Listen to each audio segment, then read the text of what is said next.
প্রিয় দর্শক, আজ আমরা আরেকটি মারাত্মক কুপ্রথা সম্পর্কে আলোচনা করব।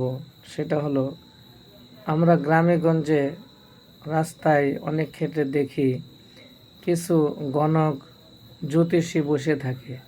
তারা ভাগ্য নির্ধারণ করে, তারা রাশি গণনা করে। এই সমস্ত গণকের কাছে, জ্যোতিষীর কাছে যারা হস্তরেখা দেখে তাদের কাছে যাওয়া সম্পূর্ণ হারাম, তাদের কাছে যাওয়া নিষেধ। আল্লাহ রাসূল সাল্লাল্লাহু আলাইহি ওয়াসাল্লাম বলছেন, সহিহ মুসলিমের হাদিস, যে কোনো গণকের কাছে গেল তো তার 40 দিনের ইবাদত কবুল হবে না। এই জন্যেই গণকের কাছে যাওয়ার সাথে সাথে 40 দিনের ইবাদত কবুল হবে না। এবং যদি গণকের কথা বিশ্বাস করে কেউ, তাহলে সে কুফরি করলো, সে কুরআনুল কারীমকে অস্বীকার করলো, কুরআনের আয়াতকে অস্বীকার করলো।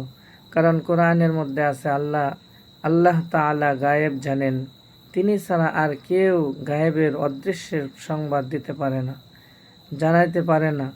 তো গণক কিভাবে অদৃশ্যের সংবাদ, গায়েবী খবর দিতে পারবে?